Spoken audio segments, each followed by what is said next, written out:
பயிறு நைட்டே எடுத்து ஊற வச்சுட்டேன். ஊற வச்சு காலையில் எடுத்து தண்ணியை நல்லா வடிகட்டி இந்த மாதிரி ஜவுக்குத்தாளில் போட்டு நல்லா அப்படி முடிச்சு போட்டுக்கிட்டேன்.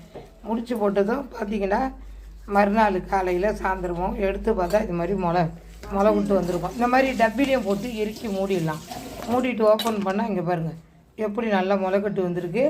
இதை நம்ம அவிச்சு பிள்ளைங்களுக்கு கொடுக்கலாம், பெரியவங்க சாப்பிட்லாம். ரொம்ப சத்தானது இந்த முளைக்கட்டின பச்சை பயிறு. கட்டின பயிறு ஒரு பாத்திரத்தில் கொட்டுவோம். கொட்டி சால்ட்டு போட்டு நல்லா அப்படி கலரிடும்.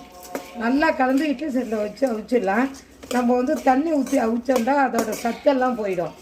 அப்புறம் அந்த தண்ணி வேஸ்ட்டாக போயிடும். இந்த மாதிரி அவிச்சா இந்த பச்சை பயிரோட அப்படியே சத்து நமக்கு சேரும். அப்படியே இதில் கொட்டி வச்சிடலாம். கொட்டி வச்சு அடுப்பத்தை வச்சு வேக வைக்கணும். வெந்துருச்சு முளைக்கட்டின பயிறு. இங்கே பாருங்கள் சூப்பராக வந்துருச்சு. எடுத்துடலாம். அடுப்பை ஆஃப் பண்ணிடலாம். காரம் வேணுங்கிறவங்க காரம் போட்டுக்கோங்க. அந்த மாதிரி அதான் மிளகா போட்டு காஞ்ச மிளகா போட்டு கருவேப்பிலை போட்டு தாளிச்சுக்கோங்க. நான் நாட்டு சர்க்கரை போட்டு தான் இப்போ பிள்ளைங்களுக்கு கொடுக்க போகிறேன். தேங்காய் பூ தேவைன்னா போட்டுக்கலாம், நெஞ்சு கறிக்கும். இப்போ பாருங்கள் நாட்டு சர்க்கரை எடுத்து போட்டு கலந்து பிள்ளைங்களுக்கு காலை நேரத்தில் ஸ்நேக்ஸாகவும் கொடுக்கலாம். நம்ம பெரியவங்க சாப்பிட்லாம், பெரியவங்களுக்கெல்லாம் கொடுங்க. வயசானவங்களாம் விட்டுறாதீங்க, பல்லு இல்லாதவங்களுக்கெல்லாம் கொடுங்க.